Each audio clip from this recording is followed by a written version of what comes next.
За миний хувьд өөрөө одоо подкастын зочин шиг ярилцдаг байсан.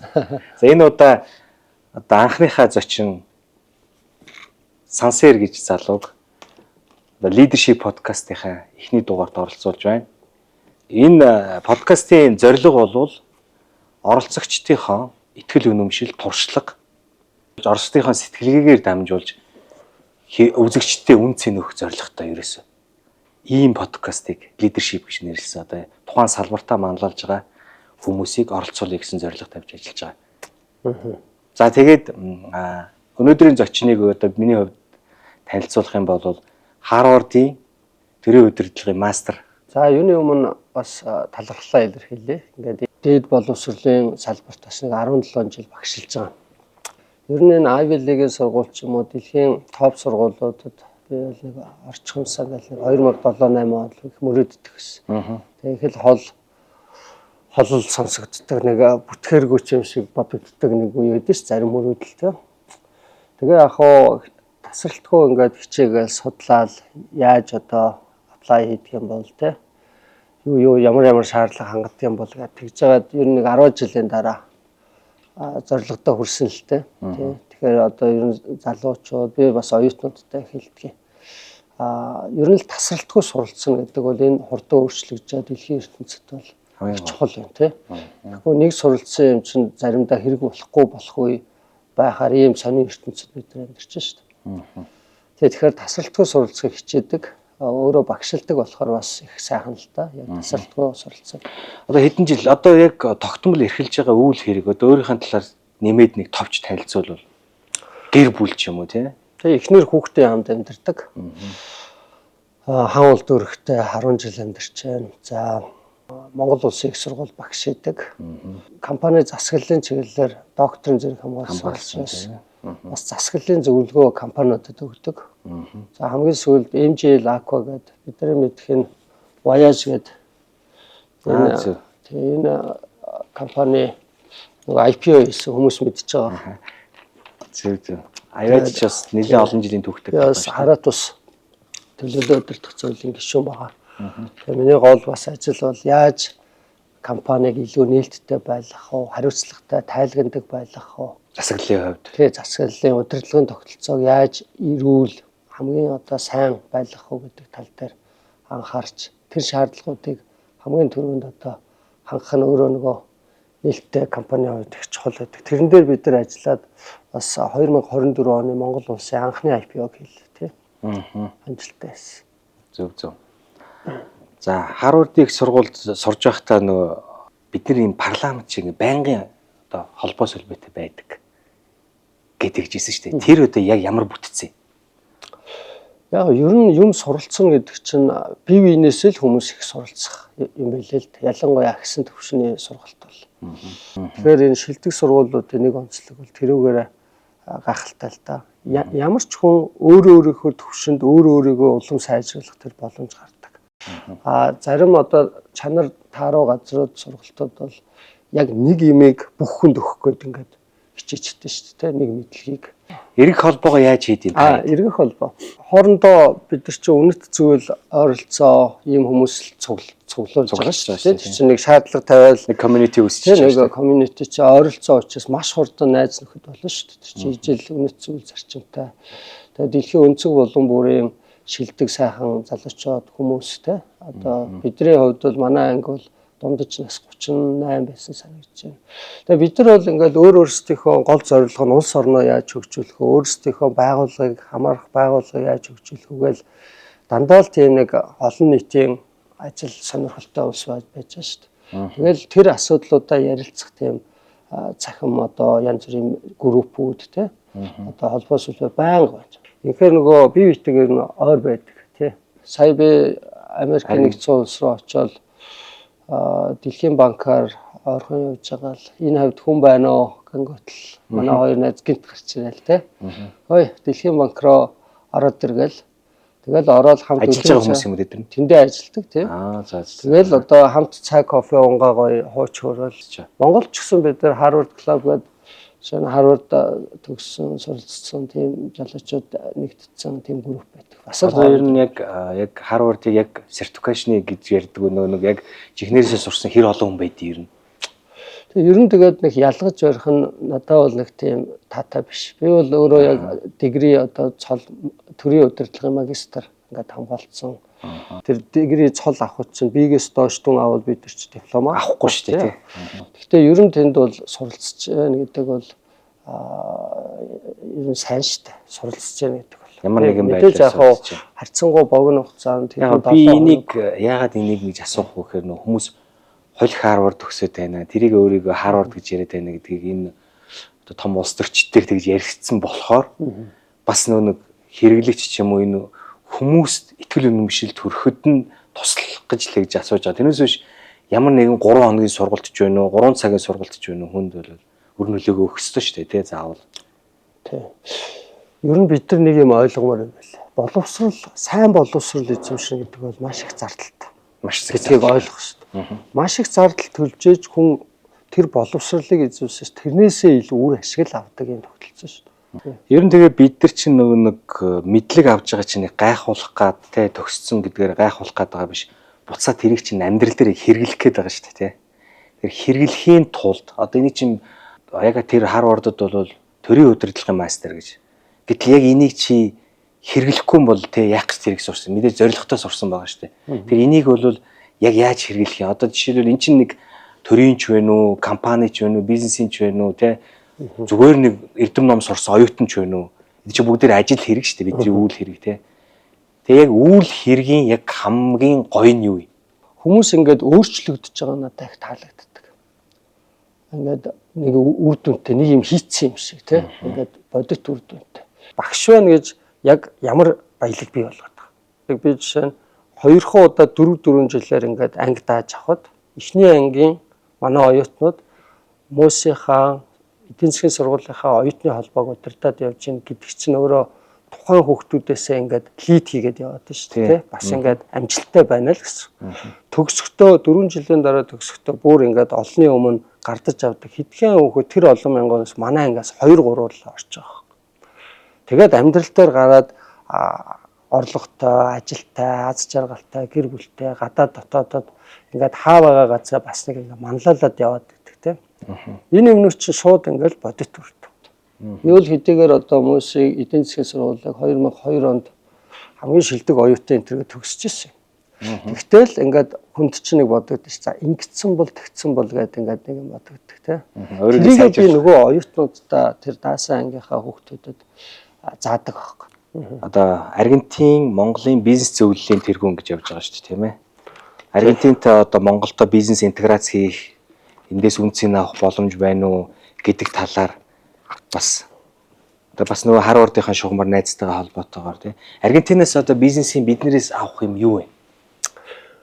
Тэр ямар ихнээс нь Аргентин гэдэг улстай яагаад холбогдсон гэдээ би нэг сонирхолтой түүх ярил л да. Би ч нөгөө суралцж байхдаа ингээл номын санд ордог. Одоо ингээл юм номын санд ороод нөгөө зөндөө даалгавартай шүү дээ. Чинь ингээл өдөржин буун арга хэмжээ ажил хичээл гэж яваал орой тэгэл орохгүй маргаашийн хичээлүүдэд бэлтэнэ. Тэгэл номын санд ингээл ороод суухаар дандаа нэг настай нэг хөгшин юм хүнтэй таардаг аш. За.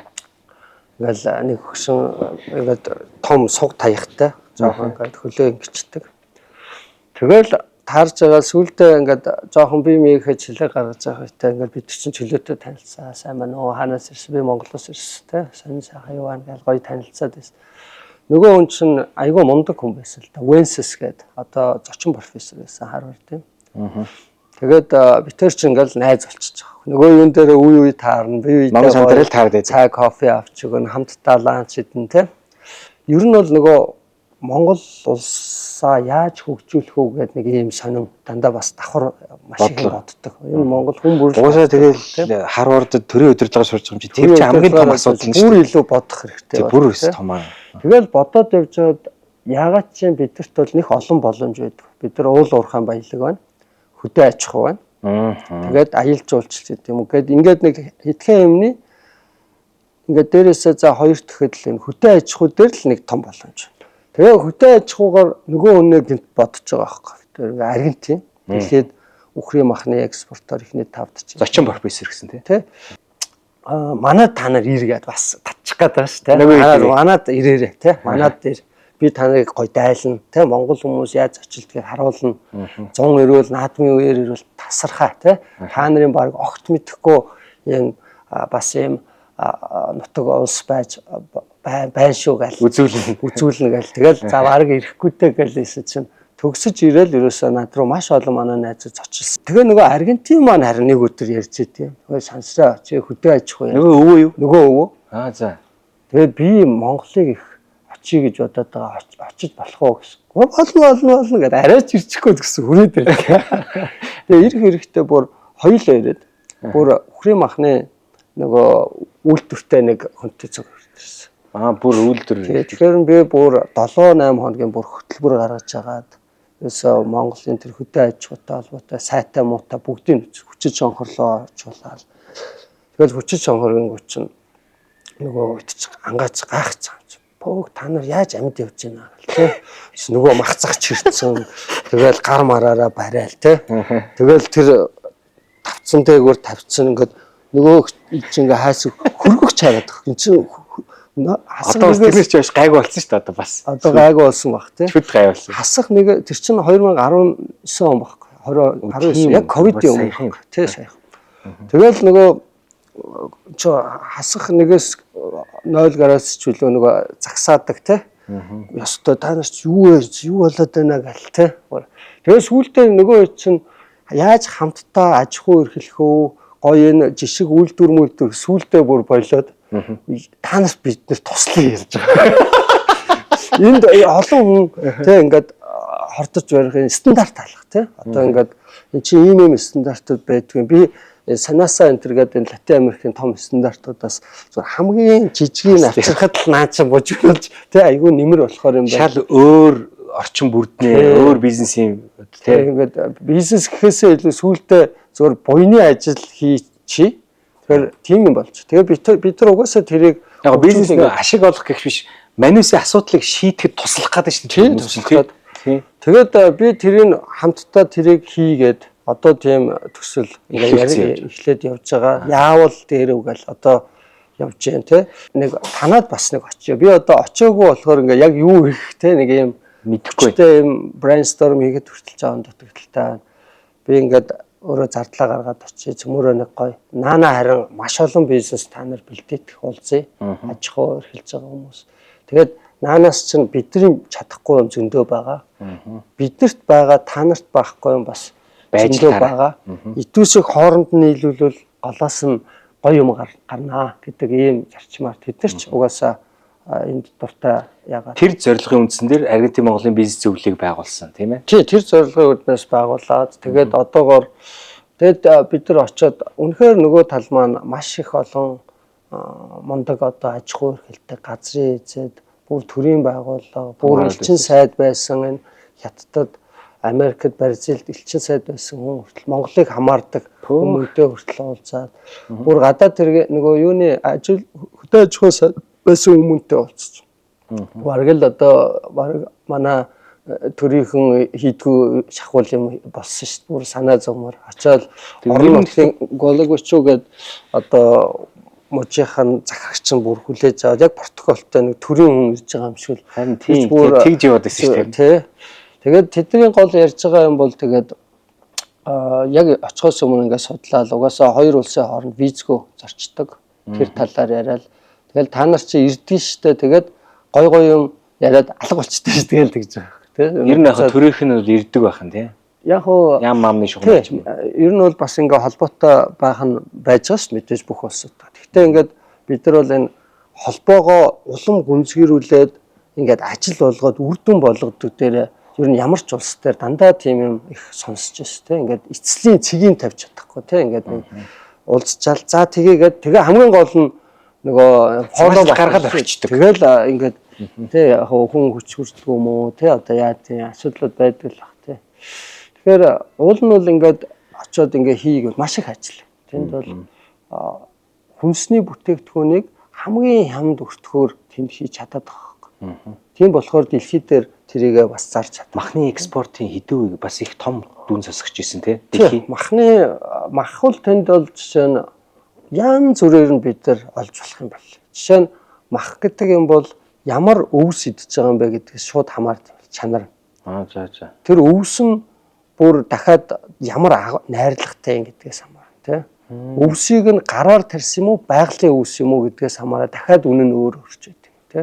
За. Гараар тарихтаа дахиад дотроо хоёр янз. Гений өөрчлөлтөд гараар тарьсан юм уу, зүгээр бас жоохон органик дуу гараар тарьсан юм тий. Ингээд тэгээд тэрдүгээрээ өөрөөр болоод за нөгөө матрикс үүсгэл дээрээ тийм багнууд гэсэн. Хажуу тийшээгээ нөгөө үхрийн чи махыг ингээд олон янзаар 20-30 янзын мах бүгд өөр.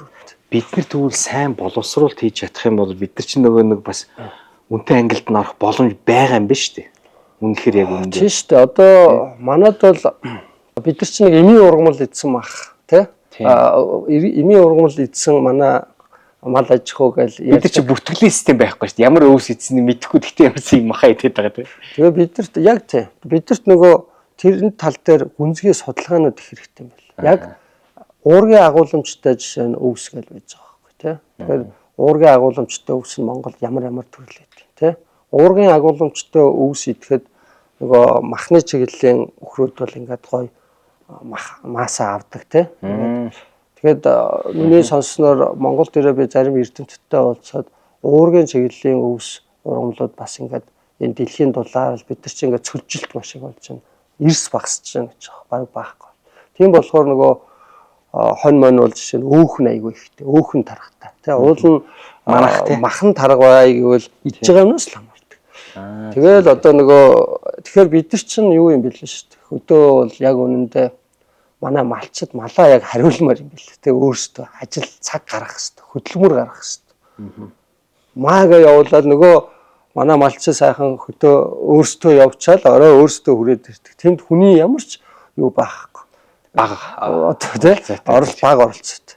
Тэгэхээр тэнд бол яадаг вөхөр баг явж байхад нь ингээд тий цаг тутам ажиллаж байгаа хүний тэр оюун ухаан хөдөлмөр ороод байгаа байхгүй. Тийм болохоор тэр малч нь ингээд хүн оролцохоор ингээд сайжрна шүү дээ. Тэгэхгүй ингээд баг та нар өөрсдөө яваад иргээд яхаар тэгээ зарим аймагуд ч тийм аймагуд бас байх шиг байгаа. Сүхбаатар Мухбаатар. Зарим нь бол хөөхий тэгэл хангаа газар дагна л да. Захгүй бол манай бас онцлог байна тий. Тийм нутгийн өөр нутгийн онцлог бол байна. Гэхдээ бид нар бол одоо энэ 13 дугаар зууны үеийн малгай энэ юмнууд энэ уламжлалаа хадгалаад жоохон шинжлэх хэрэгтэй болж тий. Уламжлалыг шинжлэх шаардлага үүсэж. Уламжлалыг шинжлэх хэрэгтэй. Бүтээн хэмжээ нэмэгдүүлэх хэрэгтэй. Жоохон ажиллаад өгөх хэрэгтэй байхгүй. Тэгээ мөнгө санхүү гэж юмнуудыг оруулж ирж ашигтай баймаар байгаа байхгүй манай мал. Тийм шүү дээ. Нэг л их мянгат малчад яддаг ба шүү дээ яг үнэ. Яг тийм ярьж дээ. Боловсрал тий эн чинь хүний хөгжил гэдэг чинь үнэхээр тийм олон малтай байвал орлоготой байх хэрэгтэй. Боловсрал хүүхдүүдтэй, эрүүл мэндтэй ингээд зарцуулдаг байх хэрэгтэй. Бие их таар байна. Хүн төрөлхтний олж мэдсэн тэр мэдлгүүд алга байна тий. Одоо би бол өөрөө хотод төрж өссөн ч гэсэн нэг 10 ямаа найзтайгаа аваад туршиж байгаа байхгүй. Одоо бүрсүүлдэ. Тэр дорногоо. Тэгээд нөгөө малч нь өвөл ингээд цуд болохоор сая бид нар ташраараа маш их малаа алдлаа шүү дээ. Тэгсэн. Яагаад ингээд цуд болонгууд өгчдөг. Энд чинь одоо нөгөө байгалийн хамааралтай тий. Энд чинь хүн төрөлхтөн чинь хөгжөө, технологи хөгжөөд ирэхээр байгалийн хамаарлыг аль болох даваад нь шүү дээ оюун ухаан. Тэгэхэд манайд гэсэн чинь байгаль яан тэгэл сүрчдэг тий. Тэгэхээр бид нар өөрсдөө ажиллахгүй байгаа байхгүй. Энэ үг хатуух байлгүй. Тэгэл одоо тэр ямаанууд дээр ивэр дээр нь хүртэл бид нар ингээд нэг юм зүгээр юм углаал гоё ирцэнээр ягаал маш бага зардлаар ингээ хүн аруул нөгөө малчид хөхнөд нь үрж байгаа тэр хайж. Шинэ хотынхан юу хөгүй юм баг нөгөө туурайнд нь хүртэл юм нөгөө дараалтанд ингээд гутал шиг юм хүмүүс ингэж мал малын ч гэж юу аах гэсэн чинь сая зодноор тэдний мал бүгд багхгүй. Манайх бүгд бүр яг намрынхаа тархтаа амар тарган ямаанууд байсан. Бас гоё юм шинжлэх. Юу ингээд туршаал байгаа. Бид нар жоохон ажиллаад өгөхөд өөрчлөлт хийж болд юм байна. Тэ? Үн цэнийг нэмэгдүүлж болд юм байна. Доогооч зуд цаач хэл. За яг гайгүй жилийн тэгвэл өөрсдөр нь явуулна үз.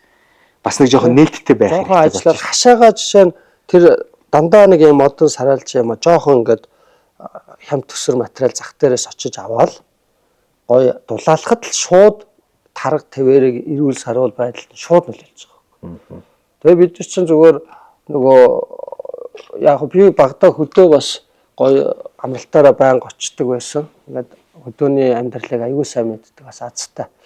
Гэхдээ нөгөө яг ингээ мал зүслэхэд бас л хэцүү байдаг аахгүй. Яг ингээ баахан ижлэхэн хооны манууд очиж аль нь юу лээ.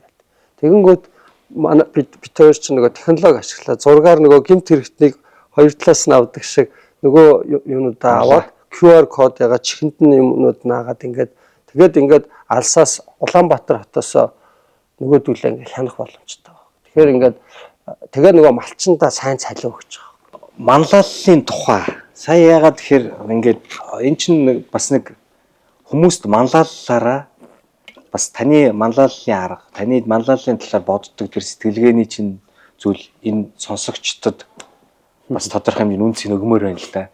Тэгэхээр хувь хүний хөгжил гэж хүний хөгжүүлмээр байна. Нэгдүгээр боловсрал, хард болон софт скиллүүд тий хүний суур, харилцаа болон манлайллын чадвар. Тэгэхээр энэ манлайл гэдэг юм чинь айгүй том асуудал болчиход шүү дээ. Жишээлбэл хүн өөрийгөө манлайлахаас эхэлж байгаа шүү дээ. Тэр яг энэ манлайллын тухай яг юу ярих вэ? Яаж энэ хүмүүсийг сайжруулах юм бэ? Яаж өөрийн бие даалдаг болгох юм бэ? Би бол зүгээр өөрөө энэ менежментийн шинжилгээ ухааныг бас судалдаг хичээл ордог хүн болохоор бас сонирхоод агуулга гаргасан. Тэгээд ийм л тодорхойлт хийчихдэг. Манлайлагч гэдэг бол ерөөсөө тэр альва баг дотор л яригдэн шүү дээ. Олон хүмүүс тоо. Тийм шүү дээ. Тэгэхээр тэр олон хүмүүс чинь нэг хамтын зорилготой байж бөгнөрч байгаа шүү дээ. Тэ ямар ч газар. Нэг үйл хэрэг бүтээх. Нэг үйл хэрэг ямар ч олоолаа бөгнөрсөн газар ямар нэг зорилготой хамтын байж л таар. Лидер хүн бол тэр хамтын зорилгыг гүнээ ухамсарлцсан. Тэ тэр хамтын зорилгын төлөө байж чаддаг хүн гэдгээс эхэлж байгаа. Тэ гэдгээс эхэлнэ. Манлайлагч. Тэгвэл тэр хангалттай биш. Нэг таслал тавьчихл. Тэ тэрний дараа бусдад нөлөөлдөг гэж байна. Тэ саяны юм дээр нэмэх нь бусдад нөлөөлнө. Тэ бусдад нөлөөлөх загнах юм уу, аргадах юм уу, хайрлах юм уу? Тэ бусдад нөлөөлнө гэж чинь тийм бас амархан зүйл биш шүү дээ. Хүнд ингээ нөлөөлнө гэж чинь тэгээ яаж нөлөөлөх? Дандаа нөгөө хүчтэй нөлөөлөл үзүүлэх хэрэгтэй шүү дээ. За нөлөөлдөг хүн гэхдээ хангалттай таслал. За дахиад араасаа дагуулдаг гэж. Нөлөөлөд хангалттай. Нөлөөлөө тэр хүн чинь ингээд дагахгүй гэж болно шүү дээ. Тэгээд араас нь дагна гэдэг чинь бүр татчихлаа гэсэн. Ихэр үнэмшлийг авах нь шүү дээ. Тэгэхээр ямар хүн бусдыг араасаа дагуулдгийг бөө хариулсан мөрөө яриад дуусахгүй л дээ. Тэгэхээр мэдээж шудрах хүн бай таарна те. Өөртөө ихтэй үнэнч те. Хариуцлагатай ямар хүнийг хүн даад. Тийм л нэг сайхан найзууд байдаг ш нэг ингээд дагаа явахад. Тэгээ тийм юм бас ингээд ороод ирнэ гэсэн. Тэгээ хангалттай болсон. Тэгээ араасаа дагуул. Тэгээд хамгийн чухал нь альва нэг ажлыг хийгээд дуусгаад цэгийг тавьж чаддаг үр дүнд хүрдэг юм байдаг. Гүйцэтгэл. Яг ингээ үр дүнд хүрдэг. Тэгээд эдгээр бүгд нийлээд байгаа байхгүй. Бүгд нийлээд аль нэг нь хаслуудыг хасчвал тэр манлайлагч бараг л биш болчиход байгаа. Ер нь. Гэхдээ энэ манлайл дээр хамгийн ихнийхээ аваа хийчвэл бүр хамгийн чухал юм нь хамгийн ихнийх нь. Ихнийх нь гэхээр бусдын төлөө байх гэдэг шүү дээ. Нэг юм баг бүлгийн зорилгын төлөө л тэр нөлөөлөө дараасаа дагуулаад тэр ажлыг хийгээд дуустдаг тэр чадвар байна. Тэгэхээр бусдын төлөөг нь авчаар бас байж байгаа дагуулад яах юм бэ? Бусдын төлөөг нь авчаар нэг байгууллага дотор жишээ нь бусдын төлөө биш нэг хувийн хичээсэн нэг хүн байлаа гэж. Айгүй мундаг хүнд нөлөөж чаддаг. Айгүй мундаг дагуулж чаддаг. Анхаарлын татж чаддаг. Ажлаа хийж чаддаг тийм. Харал татдаг. Гэхдээ нэг хувийн хичээсэн нэг хүн байж болно шүү дээ. Тэр хүмүүс яадаг вэ? Одоо тийм яг бодит жишээнүүд маш их байгаа шүү дээ. Тэгэхээр тийм хүн чи яадаг вэ гэхээр бас нөгөө талаас toxic leadership гэдэг маш аюултай болчдөг байхгүй бас бүр буруу тал руугаа явчихна. Бүр бусдын талуу биш мөртлөө тийм хүчтэй зэвсэгтэй байхгүй нөлөөлдөг араас тагуулдаг. Тэгээ үр дүнд хүрдэг. Тэгэхээр бүр маст гай болж байгаа. Одоо жинхэнэ лидерүүд гэхэд л бид нар ингээд би бол нэг амархан тестлэх аргатай. Одоо цөмөрөө энэ үзэж байгаа манай залуучууд ч гэсэн гоё лидерүүдтэй очиж ажиллаж байгаарай тийм.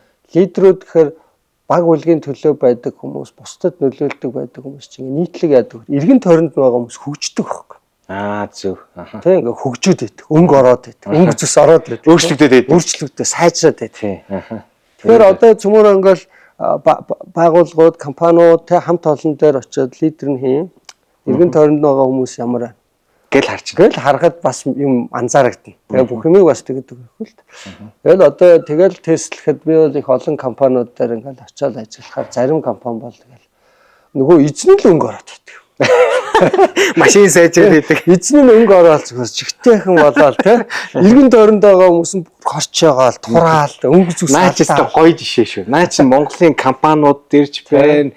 Ер нь тэгээд бүхэл байгууллага гэдэг байгууллага чинь нэг юм зорилгын төлөө явж байгаа хүмүүс байгаа шүү дээ. Тэгээ яг наа чи яг давхц. Тэгэл энийг яг хөө тэр эзнийг буруутгах гээг юм л те.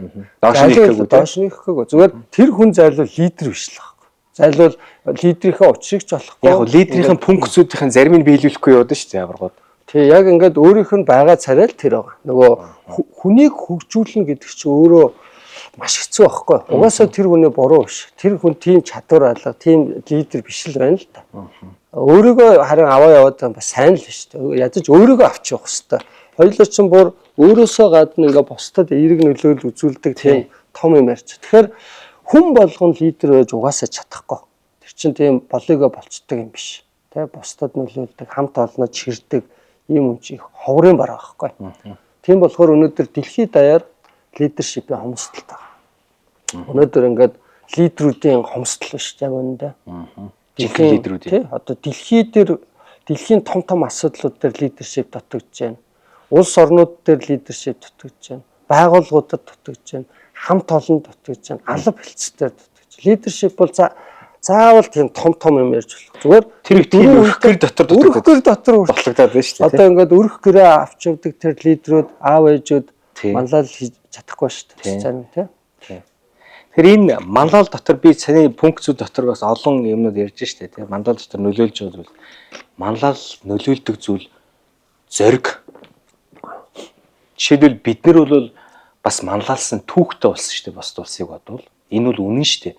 Яаж өгөөсгөө шоолох гоч нэмэргүй бид нар бол гайхамшигтай энэ манлайлын түүхтэй болсон. Тэгэхээр энэ манлал дотор зориг итгэл гэдэг юм хэр чухал хэрэгтэй. Та ер нь хэр зоригтой юм бэ? Тэр нэг Калифорни их сургуулийн судалсан нэг судалгаа санагдчихэв. Тэрэн дээр бол S&P 500 гэдэг топ 500 компани гүйцэтгэх захирлуудыг тий лидерүүд гэж хэлж болохоор. Яг тэр хүлэмжшөрөгчдийн төрөний тодорхойлолтоор бол тэр баг бүлгүүд чинь зорилгодоо хүрчээд байгаа. Маш их ашигтай ажиллаж. Тэр чинь нөгөө шалгуурууд байгаа шүү дээ. Тэгэхээр зорилгодоо хүрсэн тэр компаниудыг удирж байгаа хүмүүс тэгэхээр лидерүүд гэж үзвэл тий тэр хүмүүст хамгийн их давтагдсан шинжүүдийг судалсан байгаа байхгүй. Яг ямар шинжүүд маш гоё хамгийн их давтагдсангуудын содлонгууд саяны таны ярьдаг юм гарч ирдэг. Нэг нь өөртөө итгэлтэй байгаа. Тэ? Хүн чинь өөртөө итгэлтэй гэж хүмүүсийг араасаа дагуулна шүү дээ. Хүнд итгэл өгнө шүү дээ. Тийм. Тэгэхээр өөртөө итгэлтэй байх, зоригтой байх, зарчимтай байх, шударга байх.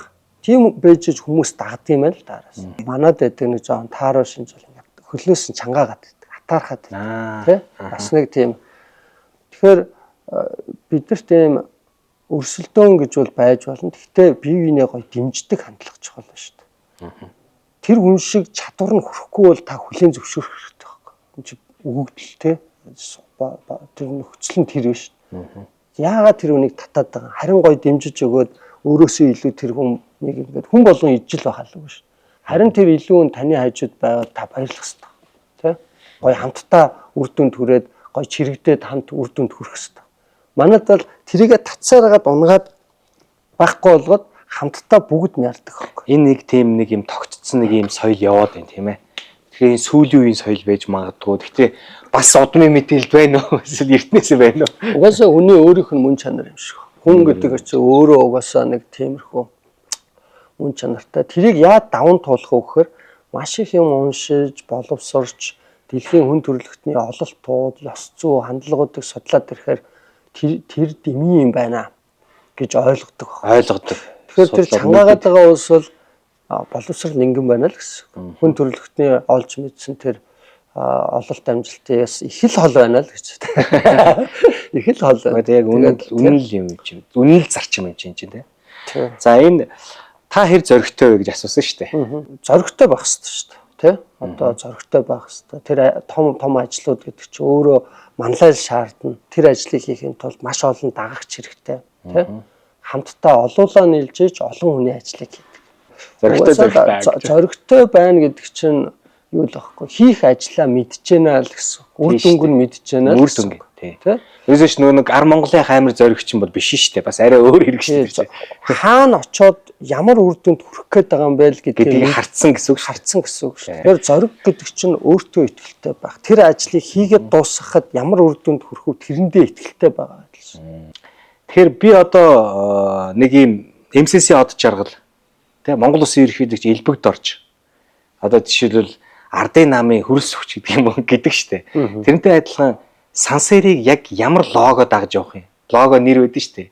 За коуч ганс хүч гэдэг юм уу дагж болно штэ. Эсвэл багш юм уу? Эсвэл үнэхээр улс төрч юм уу? Яг Харвард сансар юм уу? Миний одоо анх бүтээрийн танилцсан тэр түүх мөхөөс харахаар одоо чамааг ингээл хараад чиний ирч хүчийг харахад надад бол зүгээр Харвард сансар гэж нэг ийм кодлогдсон. Засаглал судалтай тий хэд хэдэн одоо эрдэм шинжилгээний өгүүлбэрүүд, ажлууд, бүтээлүүд гэдэг их олон юмнууд бичиж тойрогддог учраас засаглал судлаач гэж болж магадгүй тий. Засаглалын эксперт гэж хэлж болох юм уу мэдэхгүй. Тэгээд ер нь бол багш гэж хэлж байна. Тэгээ амар даруухан хэлээд байх юм. Яг Монголд бол компани засаглалаар жишээл би докторч ажил дээр сууж исэн шүү дээ. Тэгэхээр яг хоо манай би бол санхүү эдийн засгийн сургуулийг төгсөж исэн. Тэгээд манай сургуулиас бас багш нар ирж исэн. Яг үүндээ засаглалын мэрэгжилтнүүдийн одоо эксперттэй та бол яг дараахан л хэлээд байна. Яг үүндээ бол доктор хийсэн тухайн чиглэлээр маш их судалгаа хийчихсэн. Тэгээд төрийн болон компани гэдэг засаглал гүйцэтгэх удирдлага тий. Гэмшлэнгээр энэний яг эксперттэй. Тэр яг энэ чиглэлийн хүн. Гэтэ би нэг нэр өгмөр байна л да. Яг Харвардын сансар гэж нэр өгөх юм уу? Яг ямар нэг нэр өгөх ёстой байхгүй юу? Заримдаа өөрийнхөө нэг юм дуртай байдаг шүү дээ. Тэгээд доктор хамгаалсан тэр судалгааны ажил маань маш олон жил зарцуулсан болохоор их гоё үн цэнтэй санагддаг. Тэгээ магадгүй доктор сансар гэж манайхан хэлээлээд юм л дээ. Тэгэхээр тэр гоё их цаг зарцуулсан, их засаглал дээр тий судалсан тэр ажилтайгаа холбоод бас доктороо хамгаалсан. Тэгэхээр тэр ажилдаа бол их дуртай. Гэтэ тэр нэрийг бол өөрөө өөртөө гэхээс илүү хүн өгөлдөө тий. Яг үүндээ би одоо намайг тэгж нэрлэх гэхгүй. Манай найзууд бол доктор сансар гээл зарим нь тэгнэ. Манай оюутнууд бол манай багш гээл тэгнэ тий. Ментор аж ахуй зөвлөдөг тий. Ашиг орлого нэмэгдүүлэхэд нь тусалдаг ажил хийдэг. Тэгээд тэр хүмүүс маань бол зөвлөхөө гэн тий. Засаглалын тий манай хараат бас гишүүн гэн, тузын гишүүн гэн тэгэл олон янзаар дуудагддаг та. Бас нэг хүний удам содар гэж байгаа шүү дээ. Жишээлбэл танаа аав содонд орж гэдэг хүн бол улсын их хурлын гишүүн байсан хүн. Энийг бол хүмүүс мэдэхгүй байх. Хэдийн хэдэн онд вэ? 2000-аас 2004 юм байна тий. За. Тэгээд энэ хүн бас төр түшилжижсэн хүн. Хөдөлмөрийн эдийн засаг гэдэг ном бичсэн тий. Тэр ийм эдийн засагч хүн байгаа. Тийм хүний одоо өр удам байгаа. Тэгэхээр тий ер нь бол тэр тухайс хүмүүс мэдэхгүй байгаа шүү дээ. Ер нь яг энэ улсын хурлын гишүүний хүүхэд гэж та одоо жишээл угшлаа хөвөл Монгол Ардын намыг байх ёстой шүү дээ. Гэтэл ч хүн намын удирдах зөвлөлийн гишүүн гэж явж байгаа шүү дээ. Энэ бол тухайн хүний майндсет итгэл үнэмшилтэд сонгосон сонголт гэдээ ярьж ирсэн шүү дээ. Энэ тухай товч мэдээлэл өгөөч. Манай гэр бол азар манай жишээ нь аавын, ээжийн одоо талын хүн бол гавьяат нисгэж шагдар сүрэн гэдэг хүн байдаг тий. Хөдөлмөрийн баатар Баасан гэдэг манай эмээгийн дүү байна тий. Тэгэл одоо манай аав чинь бас багш, профессор хүн, бүр шинжлэх ухааны доктор хүн тий. Тэгээд манай аав бол волейболын спортод маш том хувь нэмэр оруулсан Монгол улсын. Өөрөө тоглодог тий. Өөрөө бүр Монгол улсын маш олон удаагийн аврах. Алдар нийгэмлэгийн тамирч байсан. Ингээд медалууд нь зүгээр ингээд аваарч. Тэгээд нэг медалийн цаана тийм л их гоё хоббитай тэрнийхээ төлөө тий. Аав маань хөдөлмөрийн дээд сургууль гэдэг үйлдвэрчний эвлэлийн харьяа сургуулийн анхны захирал байсан. Тий. Монгол улсад хөдөлмөрийн зах зээл, хөдөлмөрийн эдийн засаг гэдэг юмар мэрэгсэн цөөхөн хүмүүс. Тэрүүгээр маш их хөв нэмэр оруулаад хөдөлмөрийн эдийн засгийг ингээд таниулаад сургуулийн удирдаад явж. Одоо ч явж. Одоо тэтгэвртэй байгаа ч гэсэн зүгээрс авахгүй. Эрдмийн ажиллая гэдэг. аав маань төр төвшөлтсөж байсан. 2000-ад оны үеийн Монгол улсын парламент бол хамгийн эерэг, хамгийн олон эрдэмтдтэй ийм парламент байсан. Тэрнээс хойш олон судлаач нар энийг ярьдаг. Урууцаар одоо Яроолор дээр ирж одоо жоохон өксүүлмээр байна тий. Тийш дээ. Тэгэхээр ингээд аав маань тэр үеийн одоо хамгийн одоо олон эрдэмтдтэй тийм парламентын гишүүн байсан. Тэгээд 4 жил ажиллаад олон хууль тогтоомж гадаадад ажиллах хүч гарах, гаднаас ажиллах хүч авах, тий хөдөлмөрийн тухай хууль, биеийн тамир спортын тухай хууль гэдэг өөрийнхөө нөгөө амьдралтаа цуглуулсан тэр их мэдлэг туршлагаа олон хүмүүс зориулж хууль болгоод тэрний үр дүнд өнөөдөр олимпиад аврагтай болсон бид нар. Тэрний үр дүнд нөгөө биеийн тамирын амжилтыг мөнгөтэй холбож өгсөн хөдөлмөрийн эдийн засаг, жинхэнэ эдийн засагт нь холбож өгч байгаа шүү дээ. Нөгөө гадаад ажиллах хүч тэр ажиллах хүн төрөлхийн байдаг, мөнгө олдог, тэ сайхан амьдрах бүгд нөхцөн төрдөг. Гэхдээ хүн болгонд ижил байдаг юм тэр хөдөлмөрлөх чадвар байхгүй. Тэр хөдөлмөр эрхлэх чадвар чинь хүнд байдаг. Одоо суур баялаг байна. Тэгэхээр хүн хөдөлмөрлөх чадвартай л байвал та баян байхгүй. Тэ? Хөдөлмөрийн одоо ямар гоё суур тодорхойлж аавтайгаа бид тээр нийлээд тийм судалгаанууд хийдэг. Аавынхаа бүтээлийг аав маань олон жил тэр бүтээлүүдийг гаргаад тэрэн дээр нь би редактор хийгээ багаасаа бүр 2000 оноос хойш хүүхэд байхаас авах. Хүүхэд байхаас хойш бүр техник редактораас эхсүүлээл тэгээд ирэхэр чинь тэр онлын судалгаанууд энэ юмд ингээд хоббит болчихж байгаа. Аавын аав болохоор Монгол улсын заан хүн байдаг. Тэ? Нэрээ Монгол улсын заан. Тийм тэгжээс тий. Тэгээ Монгол улсын заан хүн би бүхэд их дуртай. Би бол өвөөгөөрөө манай аавын аав, ээжийнхээ аав өвөөнөрөө их бахархдаг. Манай ээжийн аав маань халах голын дайнд тэ тагнуулын цэрэг байсан. Тэ? Тагнуулын цэрэг тэр ам өрсөн тагнуулын цэрэг гэдэг бол маш ам өрсөн ш. Яг фронтын бүр хамгийн гүнд ажилладаг. Тэгээд маш их гавьяанууд тэр түүхүүдээ уушгаар бүр бахархмаар ам өргөтгөхөд их орхон тэ дандаа тийм бүр кино шиг юмнууд байгаа байхгүй. Тэр чинь ингээд нөгөө тэр үед чинь бие биенээ бас протоколдож яадаг тэ тэр юмнууд чинь ингээд түүх болоод үлдсэн тэ. Манай аавын аав улсын зан, улсад 5 шүгэрсэн улсын зан бас ховор байдаг байхгүй. Хамгийн хүчтэй төгтөөр заваргын яг найз нь ба. Тэгээд манай ажаа гэдэг юм бид нар. Аав маань ажаа маань болохоор ярьдаг. Та тэгээд бүгдийн бид нар чинь бага бахта өөдрөө би өвөө мэдэр гэсэн тийм. Та ингээд төвтөнд орж авраг унгадаг байсан биз дээ. Би чи жоохон юм чинь нөгөө тийм ингээд нэг л амархан ингээд нөгөө өвөө нь бол ингээд ажаа нь бол арслангууд надаас айдаг байсан тийм. Би нэг л хүнийг юусоо чаддаг. Тэр нь төвтөнд орж авраг. Юусоо унгаж үзээгүй. Бусад хүнтэй өгөө аваатай тийм. Хэн блэ? Улсын зан Нямжав. За хэр хүсэл эрмэлзлэлтэй хүн бэ? Хүсэл эрмэлзэл хэрэгтэй л дээ. Жишээлбэл одоо яг энэ подкастыг болж байгаа үед бол та бол хаан улд өргөөс нэр дэвшиг эрхээ авцсан байгаа. Хүн намаас тийм ээ. Төрийн түвшээ болох гэж байгаа. Энд бол ард түмний сонголтонд өөрийгөө ингэж ширээн дээр тавьж байгаа гэсэн үг шүү дээ тийм ээ. Тэгэхээр энэ хүмүүст энэ хүн ямар хүн, ямар хүсэл эрмэлзэлтэй хүн гэдгийг би мэдээсэй гэж хүсэж байна л да. Тэгэхээр хүсэл мөрөөдөл их байна. Энэ юмн дээр энэ өөрийнхөө мэрэгчлэр төрийн удирдлагыг тий яг л тэнд гоё жишг гэл яриад сайн засгал гэдэг юм манай улсад нэг жоохон тийм үнэртэйсэ гэдэг юмыг би болгох юм хүсэл эрмэлзэл. Мэдээж ганцаараа биш бид нар энийг бөөнөрөө хийж чадна. Олуулаа хийж чадна. Тэгэхээр энэ дээр нэг өөрчлөлт хийчих юмсан. Нэг ачаа өөрчих юмсан. Тэ? Одоо ингээд тэр ачаа гэдэг маань ялангуяа нөгөө төрөний сайн засаглалын нэг ажил бол чиглүүлэх ажил гэдэг төрөө ярьсан шүү дээ. Тэр Монгол улсын хувьд аваад үзэх юм бол чиглүүлэх ажлыг хэн хийдэг? Монгол улсыг хэн чиглүүлдэг? Тэ? Парламент аахгүй. Улсын их хурл бол тэр бодлогыг гаргадаг, чиглүүлдэг газар нөхгүй. Тэгэхээр энэ хүмүүс чинь түрүүн компани дээр хүртэл тийм их ур чадвартай байж тийм их мэдлэг туршлагатай, тийм олон хүн дундаасаа гарч тийм хүчтэй стратеги гардаг бол бүтэн улсын хэмжээнд бүр л чамбай байх хэрэгтэй шүү дээ. Бид нар тэгж чадж байна. Нөгөө хэдэн стратеги гаргадаг нөгөө мэрэгжлийн хүмүүс байх хэрэгтэй хүмүүстэй чинь мэрэгжлийн биш асар олон хүн байна. Тэ? тийм улс төр, эдийн засаг, нийгэм, геополитик дэлхийг харж чаддаг хүмүүс байх ёстой шүү дээ энэ дээр. Тэгжээж Монголыгоо хаана яаж чиглүүлэх үү гэдэг ажлыг хийж чаддаг шүү. Тэгж чаддаг хүмүүс хэр их вэ? Яг зөв. Ямар нэгэн үйл хэргийг бэлтгэгдсэн хүн хийдэг л дээ. Одоо бизнес авч яваад чаддаг хүн бас яг чиний саяны ярьж байгаа бодлогыг чадах уу гэхээр бас эргэлзээ төрж байгаа. Урд нь бол би бодол шал өөр байсан. За аж ахуй эрхэлдэг хүн дороояд манлайлж чадах юм байна.